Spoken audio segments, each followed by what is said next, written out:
두류 아울렛 감사 대축제 11월 28일부터 15일간 사은 행사 3만원 이상 각 티슈 3개 세트 5만원 이상 두류 상품권 5,000원 적용 하루에 100명씩 전원주가 자신있게 초대합니다. 얼른 오세요.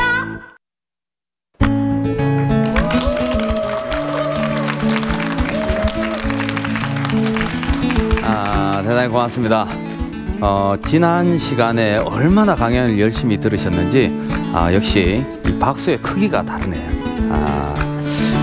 저하고 함께하는 이제 두 번째 시간인데 지금 지난 시간에 우리 아이의 이제 멋진 인생 디자인 오늘은 자녀를 세계 시민으로 키우는 방법 본격적으로 우리 애들에 대한 이야기를 한번 해보도록 하겠습니다. 저는 아이를 키우는 게 제 꿈이었어요. 그래서 결혼을 하고 아들, 딸 둘을 낳았습니다. 이 4인 가족. 그래서 이게 식탁에서 아빠하고 엄마하고 애들 둘하고 이렇게 같이 밥 먹고 하는 게 굉장히 꿈이었는데 결혼을 하니까 굉장히 바쁘잖아요. 그때가 또 한창 일할 때고 이제 앞에서 말씀드린 것처럼 제가 결혼하고 그때 이제 연극을 제가 처음 시작하고 막 방송을 처음 시작하려고 하는 그때였어요. 그때 너무 바쁘다 보니까 집에 신경을 많이 못 쓴 거예요.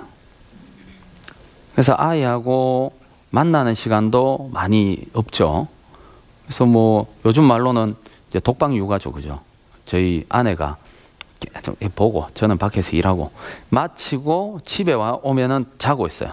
하루 이틀도 아니고 하루는 이제 그날도 시립극단 들어가서 저는 연극을 늦게 시작했으니까 누구 못지않게 또 열심히 이제 할 수밖에 없었습니다. 봐야 될 책도 많고 또 직접 관람해야 될 또 공연도 굉장히 많고 그래서 틈만 나면 서울에 가서 공연들 보고 고전들 뭐 희곡도 읽고 사람들도 만나고 연극이라고는 대학교 때 딱 편입해서 2년 하고는 바로 시립극단에 들어갔으니까요.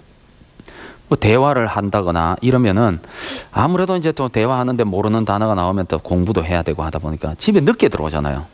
연습도 많이 하고. 그날도 이제 늦게 딱 들어와서 이제 있는데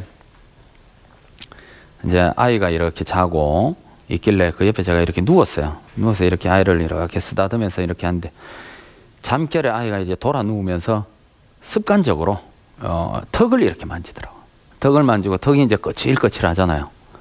그러니까 엄마 쪽으로 돌아 누우더라고. 가슴이 아픈.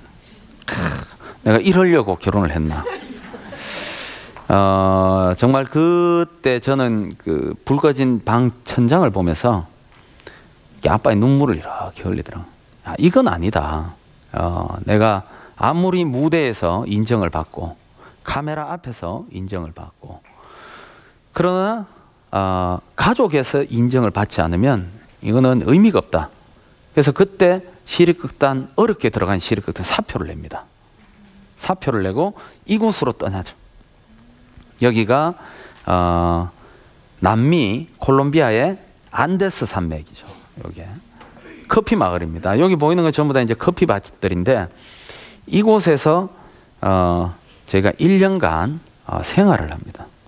이제 그 이야기, 자녀를 세계 시민으로 키우는 방법 출발해 보도록 하겠습니다. 세계의 유명한 관광지를 대하는 우리의 자세. 근데 사실은 우리가 1년 여행을 떠난다고 이제 마음을 먹었잖아, 그죠? 그런데 누가 뭐 기다리는 사람이 있는 것도 아니고 우리 마음대로 이제 여행을 할 수 있는 거예요. 그래서 유럽을 이제 한 바퀴 돌고 가기로 했어요. 그래서 4명이서 프랑크푸르트에 내려서 자동차를 한 대 빌렸습니다.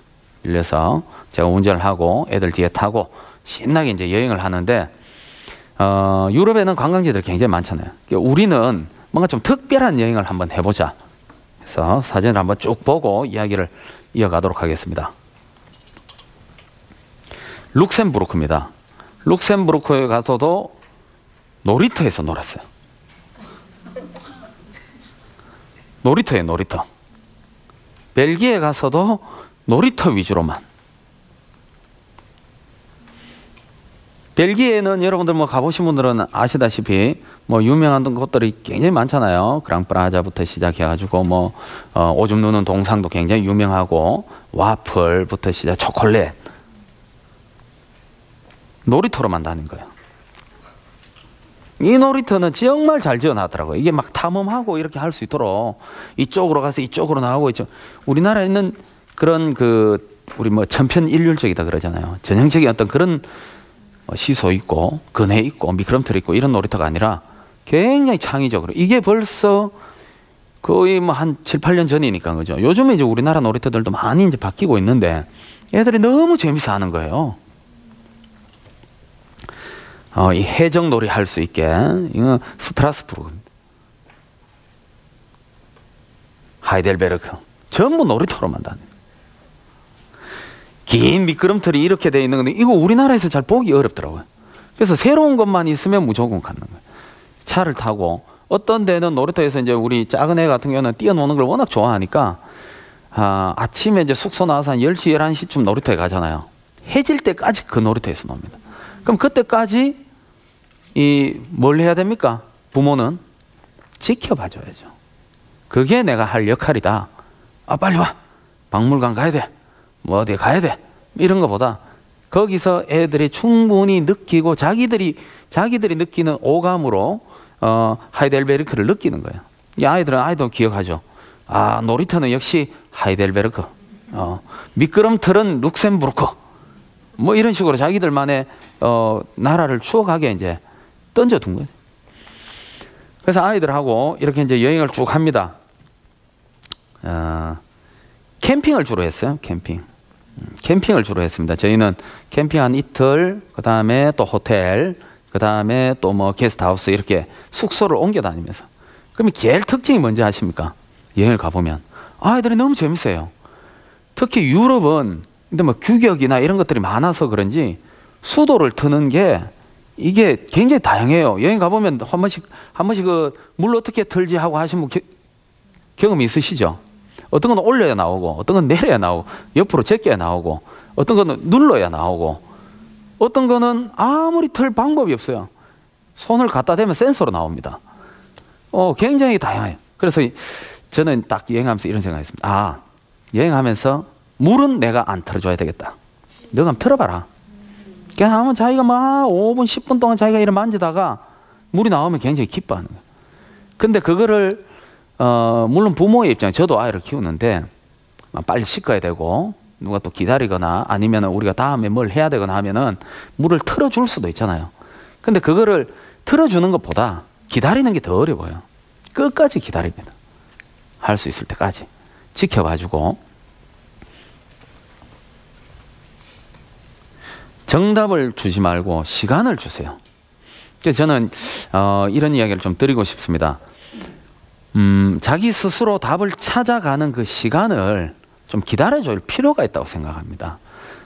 제가 여행을 출발하면서 아이들하고 이제 추억을 만들고 공감대를 만들기 위해서 이제 여행을 출발을 했죠. 아빠라는 자리를 좀 내가 확보를 해야 되겠다. 근데 어차피 여행하는 거 아이들한테 어떻게 교육을 해야 될까? 이 귀중한 1년을 여행 다녀보시면 아시잖아요.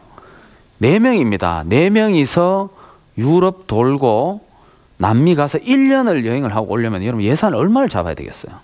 저는 전 재산을 1년에 다 건 거예요. 뭐 재산이 많지는 않았어요. 재산이 많지는 않지만 시르극단 나오면 뭐 퇴직금이라든가 그동안 좀 모아놓았던 돈, 그리고 전세까지 다 찾아가지고 1년을 비행기 표값만 해도 얼마입니까? 비행기 표값만 해도 이렇게 끊으면은 1,000몇백만 원이 됩니다. 그러다가 숙박해야 되죠. 뭐 사먹으면서 다녀야 될 거 아닙니까? 그나마 다행인 건 놀이터로 다녀가지고 입장료가 좀 붙었어요. 놀이터는 다 돈을 안 냅니다. 근데 또 단점 뭔지 알아요? 놀이터 놀잖아요. 많이 먹어요. 엄청나게 먹습니다. 한참 클 때 아닙니까? 그래서 이 시간을 어떻게 보내야 될까 아이들하고 생각을 하면서 저는 그래, 체험하고 경험하게, 스스로 경험하게 해주자. 어차피 제가 알려주지도 못해요. 저도 뭐 처음 가본 나라들이 더 많으니까 저도 뭐 알아야 가르쳐 주죠. 그럼 가면 주차하는 것부터 시작해서 캠핑장에 텐트 치는 거 하나하나가 이제 경험인 거예요. 낯선 사람 만나고 거기서 친구 되고. 그래서 세계의 유명한 관광지를 대하는 자세, 놀이터만으로도 충분하자. 유명한 곳에 가서 꼭 에펠탑에 사진을 안 찍더라도 놀이터에서만도 우린 충분히 그런 것들을 우리가 한번 그렇게 한번 대해보자. 그래서 우리는 에펠탑에는 무조건 안 가기로 했어요. 우리 한번 가지 말아보자. 프랑스 갔을 때 저는 그 세느 강변에 있는 캠핑장이 하나 있어요. 인디고 캠핑장이라고. 파리에 캠핑장이 딱 2개 있는데 그 인디고 캠핑장을 우리가 이제 갔었죠. 딱 검색을 해가지고 딱 갔는데 저는 이제 그래 뭐 가지 말자. 우리는 뭐 안 찍었다. 가서 파리에 가서 에펠탑 안 찍었다. 근데 그게 또 그 잘 안 되더라고요. 이게 어쩔 수 없이 또 애들 생각하면은 너무 또 이래 또 가고 싶어 좋아하니까. 네. 여러분들 그 여행 요즘 많이 다니지 않습니까? 여행 다니는데 아이들하고 이렇게 여행 갈 때는 저는 그렇게 생각합니다. 좀 체험하고 아이들이 조금 이렇게 길을 좀 끌어줄 수 있도록 그냥 지갑만 들고 따라다니는 거예요. 애들이 하고 싶은 거, 놀이터 가고 싶은 거. 어른 위주로 이렇게 가는 게 아니라 그래서 하나의 어떤 그런 같은 여행 구성원으로 이렇게 봐줘야 된다. 저는 그래서 합니다. 그래서 저는 진짜 에펠탑 안 가고 사진 안 찍으려고 그랬어요. 근데 딸이 너무 가고 싶다 그래가지고 캠핑장에 있다가 그냥 그 굉장히 가까워요. 캠핑장에 있다가 그냥 금방 가가지고 구경하고 왔었는데 오늘 여행에 대해서 들려드릴 이야기는 사는 것이 여행이다. 저희가 이제 유럽 투어를 마치고 남미 처음에 사진에서 봤던 그 콜롬비아 커피 마을에 우리가 갔어요. 커피 마을에 갔는데 이 안데스 산맥의 경치가 너무 좋은 거예요. 이 미세먼지라고는 1도 없어요.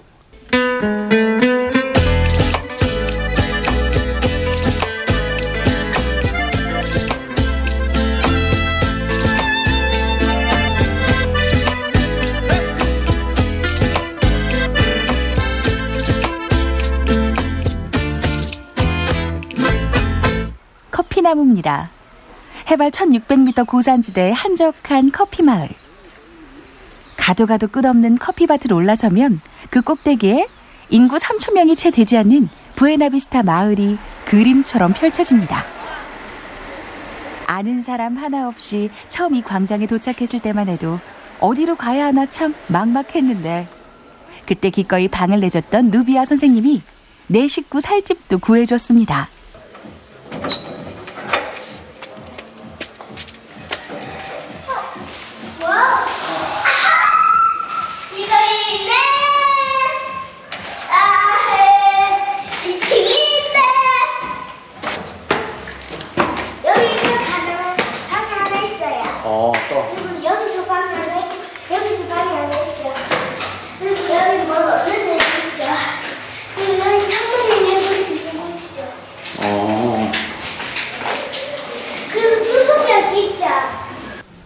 사진을 보셨다시피 거기는 뭐 생각해 보십시오. 콜롬비아라는 나라가 서쪽으로는 전부 태평양입니다. 아무것도 없어요. 북쪽으로는 카리브해 아무것도 없습니다. 동쪽으로는 안데스 산맥, 아마존, 남쪽으로 안데스 산맥, 아마존. 이건 뭐 우리나라는 그렇잖아요. 옆에 중국이 있죠. 뭐 일본 있죠. 공기의 질이 그렇게 좋을 수는 없어요. 근데 가보니까 공기 너무 좋은 거예요. 숨 한 번 쉬는 게 이게 너무 좋은 거예요. 그래서 우리 작은 애가 약간 이제 아토피도 좀 있었는데 가니까 그냥 뭐 깔끔하게 나와버려요. 처음에는 정말 걱정을 많이 했어요. 그 친구가 가기 전에는 한 달에 한 2번 정도는 한의원에 꼭 갔습니다. 여기에 그리고 여기에 한번 가면은 뭐 20만 30만 원은 그냥 나가죠. 뭐 샴푸라든가 비누 이런 거 탈 때는 로션 이런 거 타면은 돈이 더 나가고. 이게 정말 그 부모로서 가슴이 아프더라고요. 그래서 공기 좋은 데 가면 괜찮을까 싶었는데 가자마자 한 달 만에 깨끗해졌어요. 그래, 나 정말 신기하다. 야, 이렇게, 저보다 더 신기한 건 우리 아들내미였어요.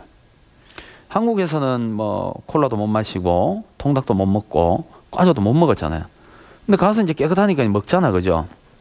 하루는 이제 막 축구를 하고, 남면 축구 많이 하잖아요. 축구를 막 하고 와서 콜라를 막 마시고 다 하더니, 뭔가 깨달은 듯이, 아빠, 내가 뭐 정말 이제야 알았어. 뭔데, 그러니까. 이 콜라를 마시니까 아토피가 다 나았어. 그러더라고.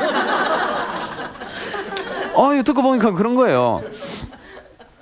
자기가 생각해서 달라진 건 그거밖에 없거든. 한국에서 콜라를 안 마시고, 여기서 마시고. 그래서, 이게, 탄산음료를 마시니까 나았다. 굉장히 좀 웃었지만은, 일리가 있는 말이 아닌가. 나 설마 그런가 싶기도 했어요. 그래서 여기서 우리가 이제 작은 집을 하나 이제 마련을 해가지고 생활을 하게 됩니다. 요게 한 6개월 정도 됐을 때 사진일 거예요. 그래서 이제 저는 거기서 뭐 일이 없으니까 아이들은 운 좋게 가자마자 학교를 다니기 시작했어요. 이제 갈 때 마을에 도착하니까 이 마을이 굉장히 작은 커피 마을인데 마을 사람들이 전부 나와서 막 구경하는 거 있잖아요. 동양인은 처음 본 거예요, 이 마을에서. 막 쿡쿡 찔러보고 이런 거 있잖아요. 막 말라고. 우리 가족 4명이서 이렇게 서가지고, 뭐, 제가 스페인어, 여기 이제 난민 전부 스페인어를 씁니다. 스페인어가 안 되니까, 뭐, 그냥 뭐, 올라 하면 끝이잖아요. 그라시아스 하면 끝인데, 집, 까사, 뭐, 먹는 거, 꼬미다, 뭐, 이러니까, 겨우 이제 밥 먹고 자고, 그때 누가 도와주신 분이 이 마을의 학교 선생님이었는데, 이제 그분이 이제 어차피 여행 왔으면, 그래도 아이들은, 기본 학습권이라고 있다. 교육을 받아야 될 권리가 있는데 학교 보내라 하더라고요. 나는 뭐 이거 학교 우리 그때 초등학교 2학년 때 갔는데 뭐 그런 전학 관련 서류를 준비를 안 하도 안 했어요. 아포스티유도 안 하고 뭐 재학증명서도 안 띄고 괜찮다 일단 보내라. 그래서 청강이겠구나 싶어서 일단 학교를 더 갔어요, 애들이.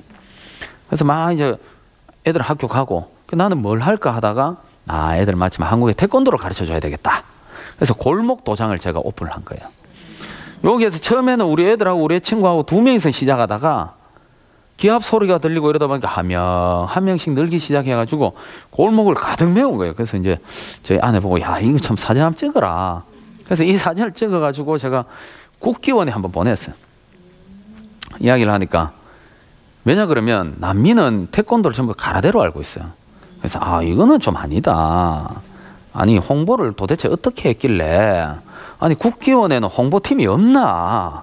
이러시면 안 됩니다. 그래서 제가 이야기를 해가지고 홍보 영상이랑 이런 거 받아가지고 가서 또 이제 홍보도 하고 이제는 우리 마을은 전부 다 태권도를 합니다. 이 민간 교류라고 하는 거예요. 그래서 이 사는 것이 여행이다. 가서 한번 살아보자. 그래서 거기서 직접 뭐 침대도 만들고 또 같이 학교도 다니면서 새로운 곳에서 머무는 여행. 요즘에는 뭐 외국에서 한 달 살기 뭐 이런 것도 많잖아, 그죠? 이때만 해도 그런 머무는 여행이라는 개념이 거의 없었을 때예요. 근데 그때는 전부 스쳐 지나가는 여행이었는데 우리 한번 머무는 여행을 해보자. 누구하고? 아이들하고 같이. 그래서 아이들이 이제 아빠를 느끼기 시작한 거예요. 그전에는 뭐 저녁에 집에 오면 자다가 턱수에 마침 돌아 눕잖아요. 이때도 태권도 하고 뭐 이래저래 하다가 밤에 이제 애들이 이렇게 끌안고 자는데 애들이 이제 습관적으로 역시 이제 턱을 만져요. 거칠거칠 하잖아요. 돌아 눕지 않고 저를 이렇게 꼭 끌어안더라고요. 감동을 했습니다. 또다시 불 꺼진 청장을 보면서 이제 아빠의 자리를 조금씩 찾아가는구나. 그래. 인생에 있어서 돈이 통장에 있으면 아이들하고 함께한 추억이 있어야지. 여러분 통장에 돈이 있으면 이자가 붙습니다. 그죠? 복리 이자가 붙을 수 있어요. 그러나 가족들끼리 추억을 쌓아놓으면은 그거는 슈퍼 복리 이자입니다. 추억은 확대 재생산이 됩니다. 저 때 태권도 솔직히 해봐야 계속 하지는 못했어요. 근데 저거를 아직도 우리 애들은 이야기하고 같이 그 하이델베르크에서 미끄럼틀 탔는 거는 아직까지도 이야기합니다. 누가 들으면 하이델베르크에 살았는 줄 알아요. 거기서 매일 미끄럼 타는 차, 그거 반나절 놀았는데 그게 추억의 힘이에요. 그래서 같이 해주는 거. 학교 이야기를 좀 하겠습니다. 그래서 학교를 다니잖아요. 그럼 거기는 학교가 과연 어떨까? 공부는 제대로 할까? 가봤어요. 없는 것도 많은데 가고 싶은 학교. 뭐가 없느냐? 제일 중요한 거는 교과서가 없어요.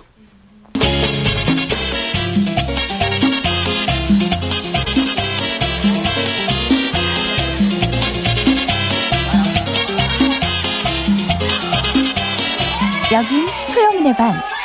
5년제인 이곳 부에나비스타 초등학교에선 나이와 상관없이 아이의 실력에 맞춰 학년이 정해집니다. 한국에선 2학년인 소영이가 여기선 무려 5학년. 한 학년이 한 반밖에 없는 작은 학교.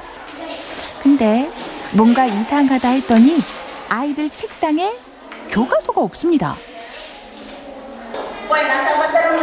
수업 시간 선생님 말씀이 곧 교과서인 셈. 그러니 여기선 선행학습도 과외도 없을 수밖에요. 저 깜짝 놀랐습니다. 야, 교과서 어디서 사야 돼? 뭐 주더냐? 그러니까 교과서 없대요. 공책만 가져가요. 그 선생님 수업하는 거 따라죠. 근데 선생님한테 이제 스페인을 조금 하고 나서 물어봤어요.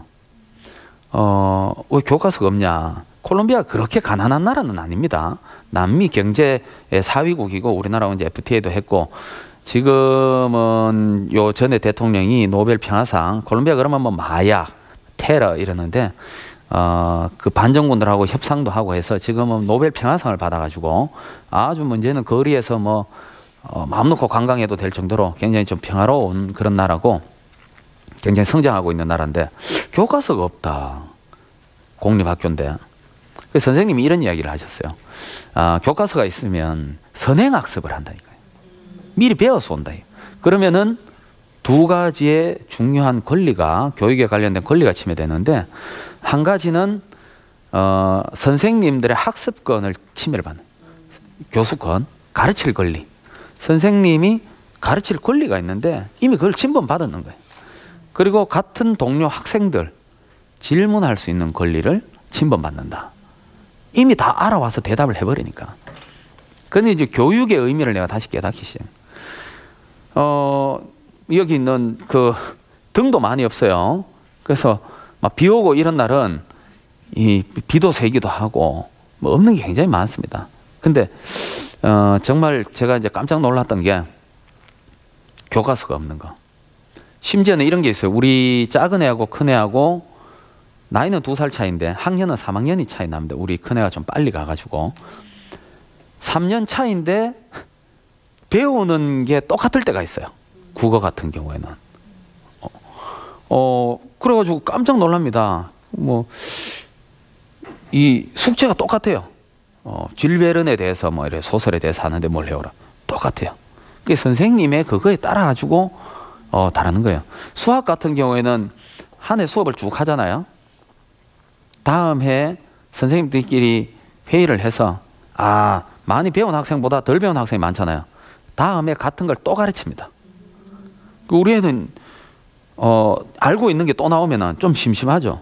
그래도 못 배운 아들을 위해 가지고 이게 다 이 알 때까지 또 가르치는 거예요. 진도가 똑같은 거예요. 그리고 다른 거는 또 뭐가 있냐면은 그게 있습니다. 이 공부를 잘하면 좀 이제 월반을 하고 공부를 못하면 이제 유급을 해요. 그래서 우리는 똑같이 뭐 어린 친구들은 너 몇 살이니? 그럼 5학년이요 라는 대답을 하잖아요. 그런 대답이 있을 수가 없어요.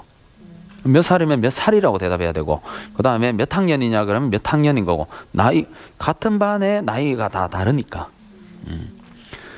그런 부분들은 이제 굉장히 다르더라고. 근데 아이들이 학교를 가고 싶어하는 이유가 학교를 가면은 우리나라처럼 그렇게 이제 주입식 교육이 아니고 같이 이렇게 선생님하고 놀면서 어울리면서 이제 수업을 하는 거예요. 공부를 같이 진행하는. 놀라지 마십시오, 여러분. 지금 큰애가 고등학교 3학년입니다, 우리 애가. 몇 시에 수업을 마친지 알아요? 12시 반, 1시면 수업이 마쳐요. 오전. 고등학교 1학년, 2학년, 3학년 전부 오전 수업이면 끝입니다. 점심은 집에서. 오후 수업이 없어요. 예. 오후 수업은 밥 먹고 나서 할 사람들 그냥 방과후로 프로그램들이 있어요. 축구, 그 다음에 이거 밴드 있죠. 지금 큰 애는 클라리넷하고 작은 애는 드럼을 칩니다.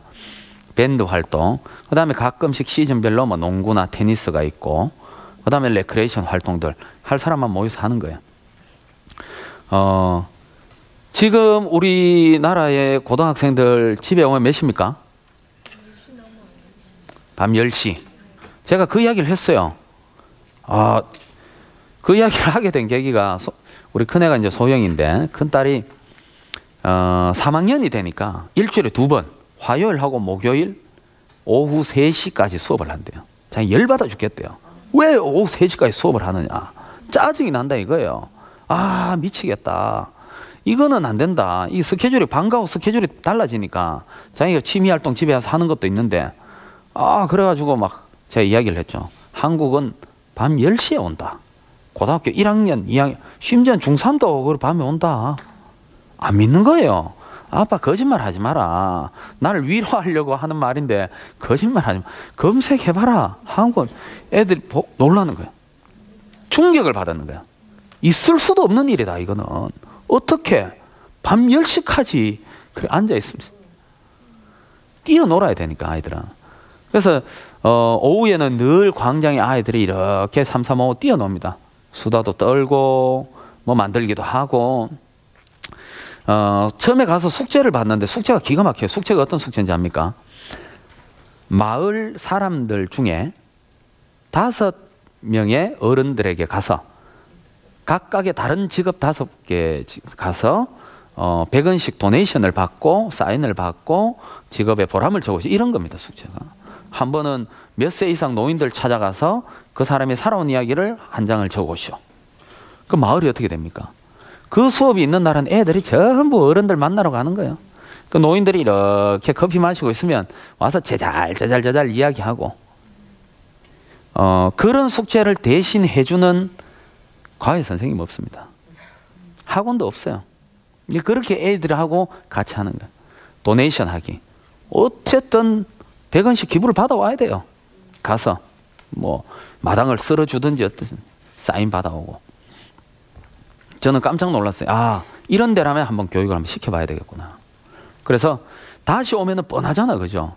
저는 초등학교 2학년 때 큰애가 초등학교 2학년, 작은애가 7살 때 갔습니다. 그때 우리 집 범어동이었어요. 저는 범어동으로 이사를 했습니다. 이제 초등학교 보내야 되니까. 맞잖아요. 초등학교 보낼 때 거의 이사 많이 하잖아요. 저도 뭐 이 귀가 또 얇으니까 무조건 범어동 이사해야 되는 줄 알고. 그래서 첫 딸인데 이사해서 초등학교 보냈는데 저희 아내가 너무 스트레스를 받더라고요. 그래서 2년 만에, 물론 이게 정답은 아니에요. 저같이 이렇게 살아온 걸 여러분들 들려드리는 거지. 앞에서 이야기했다시피 100명이면 100명의 인생이 있고 100명의 색깔이 있는 겁니다. 그래서 우리는 이제 이런 선택을 했죠. 세계 시민으로 한번 키워보자. 그래서 1년의 여행이 취소가 되고 아직까지 거기 있습니다. 1년이 지났는데 집을 보따리를 싸야 되는데 귀국행 항공권 날짜가 다 되었는데 어느 누구 하나 보따리 살 생각을 안 하는 거야. 야, 이거 어떡하지? 저는 돈은 다 떨어졌고 통장에서 야금야금 뺏었는데 그게 뭐 버틸 수 있습니까? 제가 월세 받는 것도 아니고. 그러면 나는 돈을 벌어야 되니까 한국으로 갈게. 어쨌든 여기 있어라. 내가 뭘 해서라도 돈을 보내줄게. 그래서 와서 또 불쇼 했잖아요.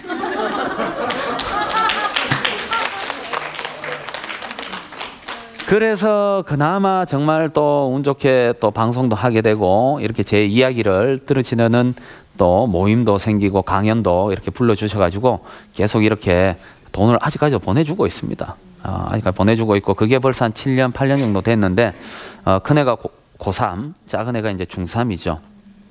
여기서 유년기를 보낸 거예요. 거기가 고도가 한 1600 정도 되는 커피 마을에 근처에 공장이라고는 하나도 없고 하늘에는 콘도로가 날아다니고 호연지기를 기르면서 그 대자연 속에서 마음껏 뛰어놀고 공부는 딱 12시 반까지 오전만 합니다. 갔다 와서 엄마하고 대화하고 아이들하고 놀고 친구들하고 어울리고 그렇게 스페인어는 덤으로 익히는 거예요. 그죠? 외국어 하나는. 영어도 좀 합니다. 영어를 좀 하게 되는 이유는 이따가 또 나옵니다. 요거는 이제 런던 올림픽 할 때, 여기 타워 브릿지예요. 제가 이제 1년 있다가 저 혼자 가야 되잖아요. 저 혼자 가야 되는데 보니까 이게 아하 우리는 가족끼리 여행이니까 런던에 가서 한 달 뒤에 한국으로 가게끔 돼 있어. 한 달을 저 혼자 있어야 되는 거예요. 근데 그때가 2012년인 거예요. 올림픽 기간이에요. 8월 달이고. 와 이거 혼자 가야 되는데 큰일 난 거예요. 이거 혼자서 한 달간 방값이 없는 거예요. 방을 구해야 되는데 비행기 표를 바꾸려고 하니까 이거 변경 비용하고 변경된 항공권 차액이 몇백만 원이 돼요. 그래도 표가 없어요. 올림픽 기간이어가지고. 어떡하면 여러분 어떻게 해야 되죠? 노숙 공항에서 그런 영화도 있습니다, 그죠?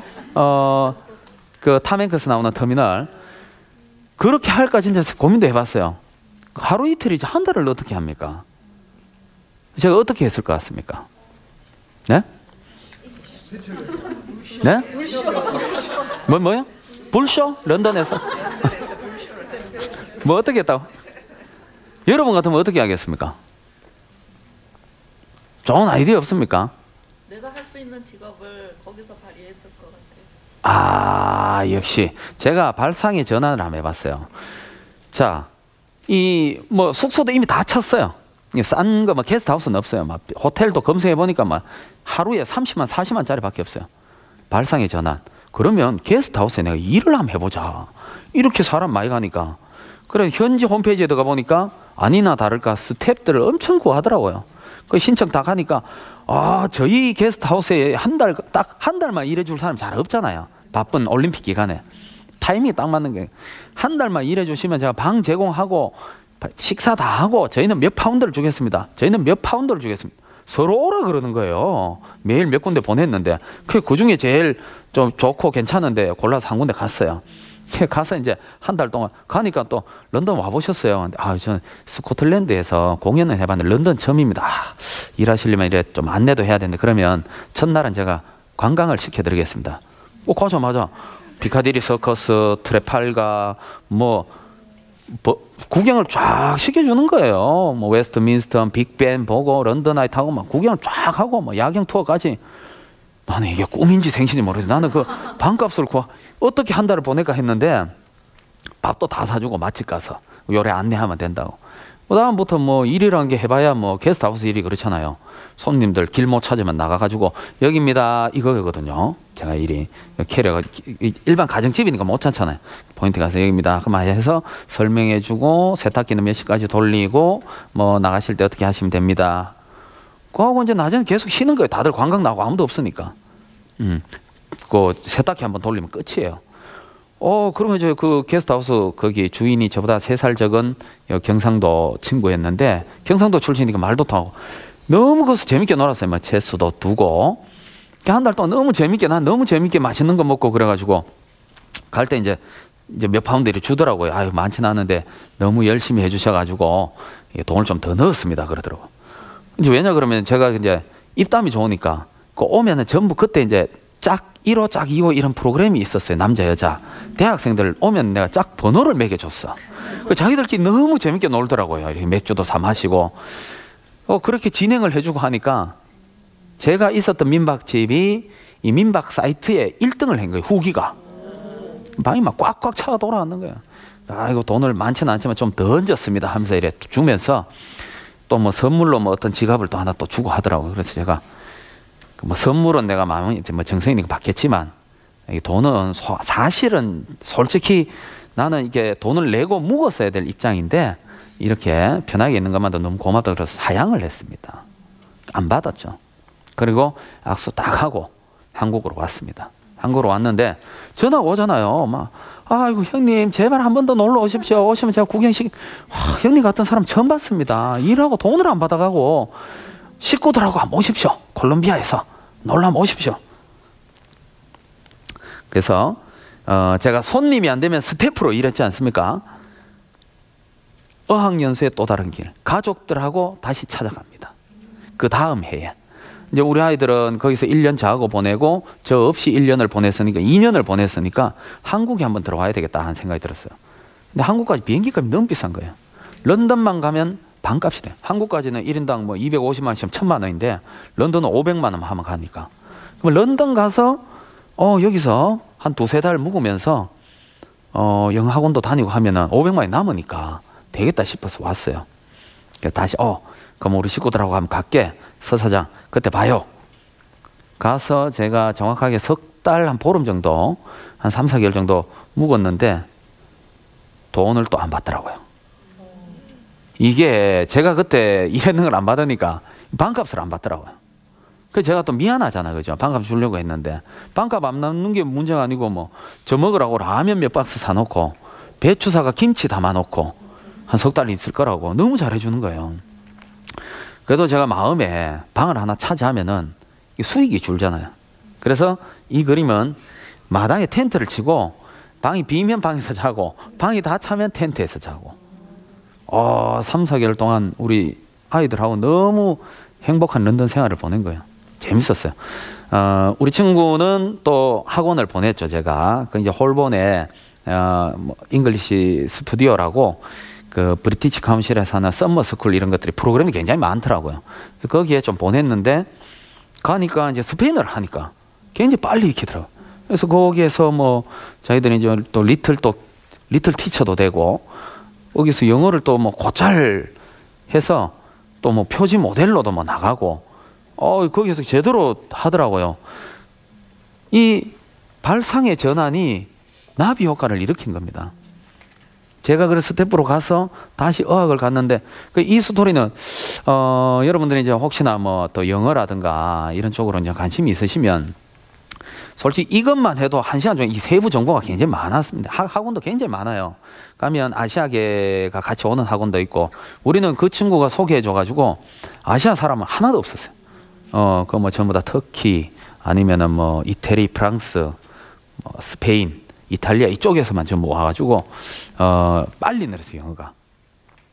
어학연수. 요거는 다음으로 뭐 관심 있으시면 개인적으로 언제든지 연락 주시면은 저는 뭐 열려 있으니까 예. 집에 갈 때 문을 잠그고 갑니다. 어학연수의 또 다른 길. 자, 요거는 제가 그 콜롬비아에서 1년 동안 있었던 그 스토리가 짬짬이 찍었던 스토리가 다큐멘터리를 한번 나간 적이 있습니다. TBC 좌충우돌 이재선 콜롬비아 적응기. 요거 영상 짧게 한번 보시고 계속 이어가도록 하겠습니다. 요거 좀 짧게 한 부분을 제가 가지고 왔거든요.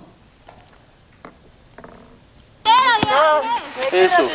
Uno con la derecha, otro con la izquierda. ¿Listo? Eso. De a una vez. Que no tumbe los conos. ¿Listo? 정호가 축구 수업 하는데 자꾸 발이 아프다 하더라고요. 그래 내가 따끔하게 한마디 해줬죠. 축구 천재 메시도 발 아프도록 연습했다 아이가. 그걸 참고 이겨야지 정호야. 차야 되는 거야. 더 세게. 시계 한번 차봐.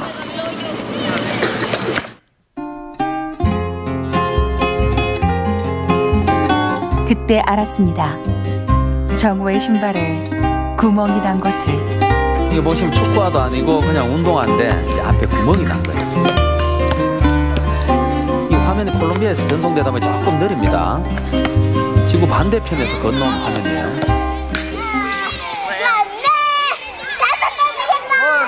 낯선 나라 가난한 여행자의 삶. 아이도 아빠도 지금은 성장하고 있습니다.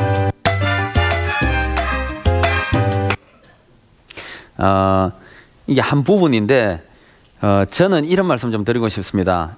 제가 축구화 사줄 돈은 있었죠. 가자마자 축구를 하니까 남미잖아요. 남미 콜롬비아에서 아들이 축구를 한다는데 축구는 축구화만 사주면 되는데 한 달 뒤에 제가 사줬어요. 이 축구화를 딱 신고 하는 이야기가 잔디에서 미끄러지지 않는다. 턴 돌 때 빡 이게 축구화에는 이게 돌출돼 있지 않잖아요. 그리고 발이 안 아프다. 앞에 가죽이 두툼하니까. 이거를 가르쳐 주지 않아요. 자기가 직접 느낀 거예요. 구멍난 신발로 공을 차보고 나서 축구화를 신으니까 그걸 아는 거예요. 결핍이 교훈의 핵심이다. 자기가 직접 느껴봐야 돼요. 그걸 겪어봐야 되는 거예요. 경험해보고. 그래서 미끄러져 보고 그 신발로 다시 공을 차보고 그러고 나서 축구화를 신으니까 하나씩 그렇게 이제 배워가는 겁니다. 이제 가서 여러분들 행복에 도달하려면은 힘들게 있다가 이렇게 쭉 하면 행복의 그 크기가 더 커집니다. 그죠? 하버드대 어떤 학자가 연구한 결과가 있는데 행복감에 대한 상승도를 쭉 보면 소득 수준이나 생활 지표가 상승될수록 행복감도 높아집니다. 그러나 어느 정도에 도달하잖아요. 도달하면 행복감은 유지가 되지 않고 오히려 떨어지고. 그렇죠? 이게 소득 수준이나 생활이 점점 나아질 때 점점 오늘보다 내일이 행복하고 내일보다 모레가 행복하고, 여러분 집에 가서 오늘 잘 때 내일이 행복하다라고 생각하고 잠들면 얼마나 기분 좋습니까? 가장 행복한 오늘은 더 행복한 내일을 기다리면서 잠들 때입니다. 그죠? 근데 이게 어느 정도 도달하면은 행복감은 더 이상 상승하질 않아요. 욕심은 끝이 없습니다. 그러려면은 출발을 낮게 해야 되는 거예요. 밑에서부터 하면, 이제 이 친구는 제가 장담하건대 평생 가면 갈수록 점점 더 행복한 삶만 남아있어요. 힘들게 살아봤으니까. 한국에 있었으면 다 있었겠죠. 어떻게 축구 없이 풋살 클럽에 등록할 수가 있겠습니까? 못합니다. 저도 안 시켜주고 저희 아내도 허락을 안 할 거예요. 여기서는 그게 가능했는 거예요. 그걸 같이 겪어보면서 엄지발가락 아파가면서 행복하고, 축구 하나에 행복하고, 양말에 행복하고, 침대에 행복하고, 여행을 하면서 얻는 것은, 제가 캠핑을 많이 했었는데 여행지가 좋아서 만족하는 것보다 우리 집이 참 좋은 곳이구나 라는 걸 많이 느끼는 거예요. 그래서 결핍이 주는 교훈, 우리 아이들의 과외 선생님, 검색창이죠. 직접 찾아보는 겁니다. 그래서 처음에 가서 숙제할 때는 제가 하나 둘씩 뭐 이렇게 좀 가르쳐 주곤 했어요. 번역하고. 근데 언제까지는 그래 할 수가 없잖아요. 그래서 제가 어느 순간부터는 숙제를 가지고 오면 직접 찾아봐라. 그래서 이걸 가르쳐 줬습니다. 여기에 네가 알고 싶은 걸 넣어봐라. 모르면 그 단어를 또 다른 창에 넣어봐라. 그래서 한국 포털 사이트, 외국에 있는 포털 사이트, 그리고 한국에 있는 주니어 백과 사전 사이트, 그리고 스페인어로 된 어떤 백과 사전 사이트, 그 사이트만 몇 개 가르쳐 줬어요. 그때부터 자기가 찾기 시작하는 거예요. 지금은 잘 찾습니다. 내가 거기는 학원도 없고 과외 선생도 없으면 결국엔 자기가 찾아야 되는 거야. 숙제가 오전 수업만 하는데 뭐 공부한 게 그렇게 많겠습니까? 그죠? 여기는 고3이 돼도 미적분도 안 합니다. 거의 뭐 수학은 안 하는 것 같아요. 아직까지 고3인데도 더하기, 빼기, 나누기, 곱하기만 하는 것 같아요. 내가 봤을 때. 물론 이제 뭐 하겠죠. 뭐 분수도 하고 소수도 하고. 근데 정말 그렇게 공부를 하지만 자기가 스스로 찾아가면서 한다는 거, 그게 굉장히 중요한 거고, 자기 주도 학습의 다른 이름, 스스로 찾게 하는 거. 그러면 부모는 뭘 해줘야 됩니까? 기다려줘야 됩니다. 부모가 하는 일은 기다려주는. 제가 관여한 게 많잖아요. 근데 이런 이야기를 하면서, 그래 지금 이제 고3인데 너가 아는 그래 대학 어디 가노? 이런 이야기 많이 할 거 아닙니까? 뭐 대학을 가는 것도 자기 선택이고 안 가는 것도 자기 선택이에요. 이제 그 나이가 이제 지금은 고3이지만 만 15세예요. 나이가 좀, 왜냐하면 가서 좀 월반을 해버렸어. 그러니까 지금 한국 나이로는 이제 좀 또래들보다는 몇 살 적죠. 만으로니까 한국 나이로는 16살인데 이제 대학 가려는데 자기가 뭘 해야 될지 어떻게 알겠습니까? 전공을. 지금 뭐 적성이나 진로 이런 거에 대해서 많이 하지 않습니까? 진로나 적성들을 이렇게 보면은 이 친구는 뭐 좀 꼼꼼하면서 게임 같은 거 하면은 이렇게 게임, 우리 그 가상 돈 있지 않습니까? 가짜 돈. 이거 굉장히 좋아해요. 그래서 뭐 꼼꼼한 것 같기도 하고, 또 반면에 좀 감성적인 것 같기도 하고, 뭐 여러 가지를 좋아해요. 여행도 좋아해가지고 이 이후에도 우리 가족끼리 돈만 생기면 여행을 다녔습니다. 두 번째 해에 우리가 런던에 이제 갔다 왔었잖아요. 그러나서 그 다음 여행은 이제 남미니까 남미를 여행 가자 그래서, 남미에서 제일 여러분들 아실 만한 곳이 어디 있습니까? 마추픽추. 마추픽추 한번 들어보셨어요? 우유니 소금 사막. 예, 그쪽으로 우리가 여행을 갔어요. 같이. 함께 같이. 그러면서 이제 견문을 좀 넓혀주고 좀 더 어떤 걸 하면 자기가 잘 살 수 있을지, 여행지를 본 게 아니고 그렇게 가면 다양한 직업들을 봅니다. 사람들을 봐. 아, 이 사람은 이렇게 살고 있구나. 아, 이 사람은 이렇게 살고 있구나. 이렇게 사는 것도 행복해 보이네. 이렇게 살면 스트레스를 받겠다. 처음에는 막연히 그 항공 승무원을 하면은 참 여러 군데 가고 좋겠다 이렇게 생각을 했어요. 근데 비행기를 많이 타다 보니까 아빠는 굉장히 힘들 것 같아. 내하고는 안 맞을 것 같아. 밤낮이 바뀌는 걸 자기는 싫어하니까.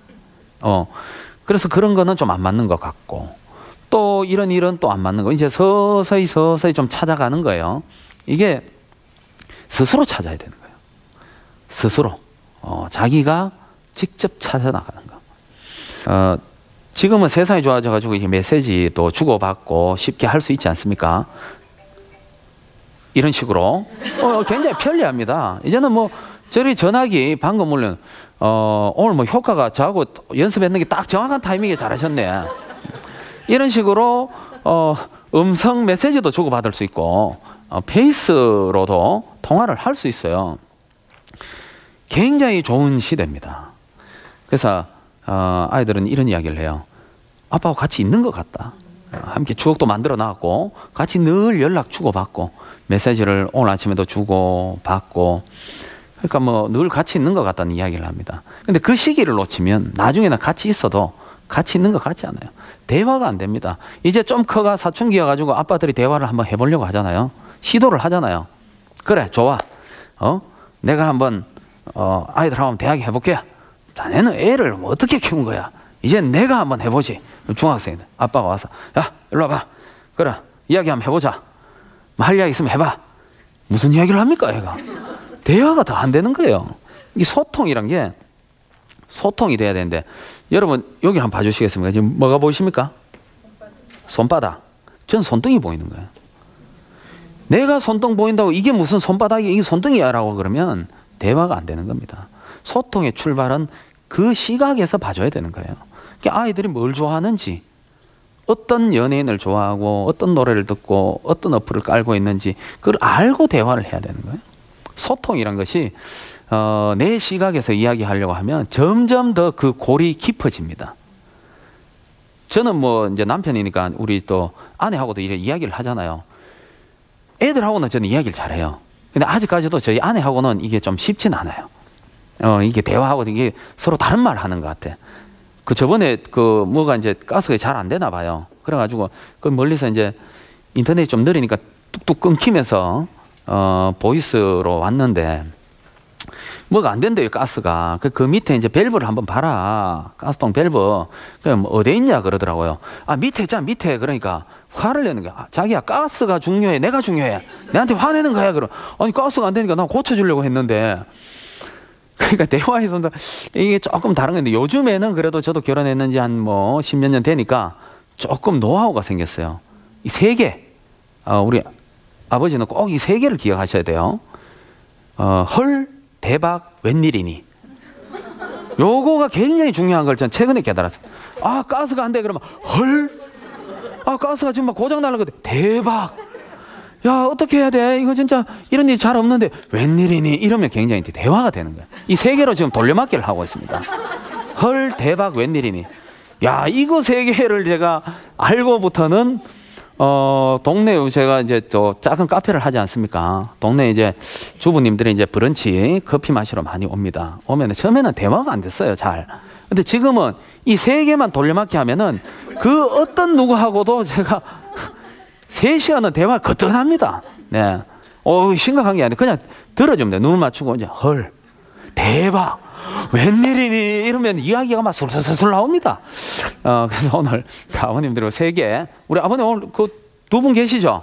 한번 따라 해보세요. 자, 첫 번째 거 시작. 근데 헐도 헐 이러면 안 됩니다. 그 헐도 감사. 연습하시고 두 번째 거 시작. 조금 영혼을 넣어가지고 하셔야 돼요. 세 번째 건 잘하셔야 돼요. 세 번째 거 시작. 헐, 대박이네 진짜. 아버님 좀 연습하시면, 그 연습하면 됩니다. 그게 소통의 시작이에요. 그래서 아이들하고도 소통도 제가 말씀드렸다시피 내 시선으로 보지 말고 상대방 시선에서 차근차근히 마음 먹고 이렇게 보면은 다 보여요. 근데 우리가 이제 내 시선에만 보려니까 잘 안 보이는 것들이 있다.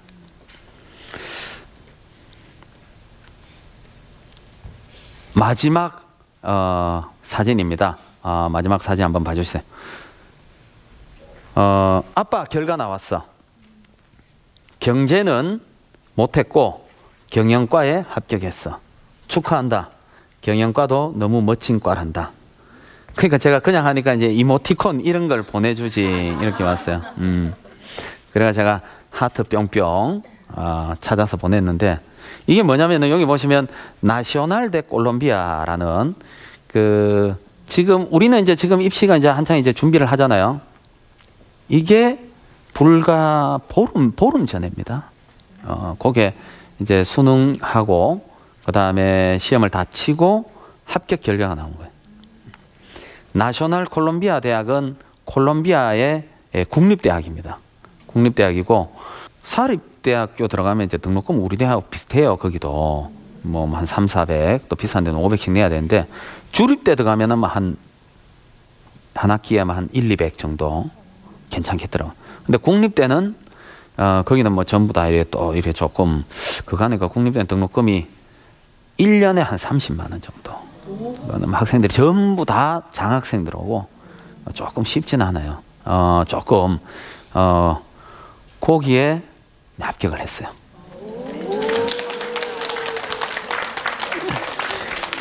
고맙습니다. 이게 그 자기주도 학습법에 이거는 수능처럼 이제 그런 전 고3들이 다 치는 시험이 있고 국립대 시험은 따로 있어요. 이제 우리는 시골에 있었기 때문에 국립대 학원도 없고 뭐 참고서를 살 데도 없어요. 그 마을에서는 처음 갔으니까. 근데 이제 보고타라고 수도인데 보고타에는 이제 국립대 시험만 이제 학생들이 한 1년씩 공부를 해요. 그 친구들하고 이제 같이. 그래서 나는 이제 나이가 어리니까 그냥 깜깜이 시험 그냥 한번 쳐봐라.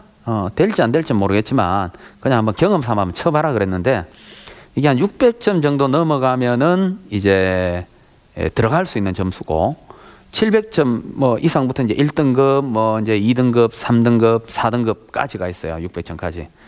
그러면 이제 여기는 시스템이 좀 다른 게 국립대 시험 치면 1등급 받은 친구들이 국립대에 먼저 지원을 합니다. 과들을 쭉 골라서. 그러면 이제 뭐 의예과가 다 먼저 되고 뭐 기계공학이라든가 이런 게 다 이제 매진이 되죠. 다 전공이 다 차죠. 그러면 이제 2그룹들이 이제 쭉 지원하고 3그룹이 이제 남은 과들 지원하고 4그룹은 뭐 이제 후보도 좀 있고 과에 따라서 들어갈 수도 있고 그래요.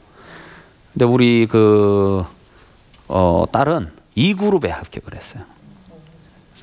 그래서 이게 저도 굉장히 신기해요. 물론 이제 시험이란 거는 좀 운도 있습니다. 운도 있는데 이제 학교 다니면서 공부를 많이 안 했지만 제가 시험 치고 나서 그렇게 어떻게 그렇게 했냐 안 어렵더냐 그러니까 아빠 정말 신기한 경험을 했어 그러더라고요. 뭔데 그러니까 문제에 읽으니까 문제에 답이 있더라. 지문에 답이 있고 문제에 다 답이 있더라. 3번 문제의 답은 1번에 있었고 5번 문제의 답은 2번에 있더라.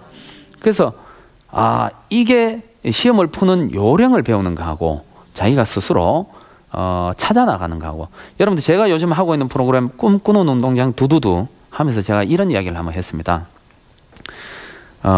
우리 아이들이 이 넓은 세계에 가서 세계 시민으로서 이제는 글로벌 시대잖아요. 국경도 사라지고 있습니다. 인터넷 세상에서는 이제는 더 이상 지구 반대편이라는 건 의미가 없습니다. 이렇게 경험하면서 배운 것들을 저는 이렇게 이야기했어요. 교실에서는 지식을 쌓지만 우리가 밖에 나와서는 지혜를 배운다 그랬어요. 그래서 지식을 쌓는 것도 물론 중요하지만 지혜를 좀 더 배워나가는 그러한 환경을 만들어주는 게 우리의 그 역할이 아닌가 그렇게 생각이 됩니다. 저는 사실 이제 두 번째 수업 요거 이제 우리 아이를 세계 시민으로 키우는 법. 이 제목은 사실 저는 이렇게 해요. 아이를 잘 던지는 법. 아이를 던져 놓자. 이것도 제목이 이제 바뀌어졌는데 여러분들한테 드리고 싶은 말씀은 아이를 정말 잘 던져 놓자. 어떻게? 잘 스스로 할 수 있게끔. 우리는 너무 지나친 어떤 그런 관심과 그런 어떤 길 안내를 하고 있지 않나 이 생각이 됩니다. 안개가 껴 있잖아요. 안개가 껴 있으면 그 안개 뒤에 뭐가 있는지 직접 걸어가게 하는 게 직접 걸어가 봐야 돼요. 제가 처음에 콜롬비아 가족끼리 다 갈 때도 이런 이야기를 제일 많이 들었습니다. 그래, 1년 뒤에 네가 갔다 와서 뭐 할래? 1년 뒤에 네가 갔다 와서는 뭐 할 건데? 주위에 전부 다 입을 대죠. 제가 그때 이런 이야기 했어요. 갔다 와서 뭐 할지 지금 이야기를 못 하겠습니다. 나도 모르니까. 근데 한 가지 확실하게 이야기할 수 있는 건 있습니다. 갔다 오지 않으면 지금과 똑같습니다. 그런 이야기를 하고 제가 떠났거든요. 이제는 우리 부모들이 공부를 해야 될 때라고 생각이 됩니다. 함께 공부하면서 더 멋진 세상을 만들어 나갈 아이들을 위해서 또 열심히 하기를 바라겠습니다. 지난주 그리고 이번 두 번째 시간까지 강연 들어주셔가지고 대단히 감사드리고 다음에 기회가 되면 꼭 더 멋진 이야기로 찾아뵙겠습니다. 지금까지 이재선이었습니다. 대단히 고맙습니다.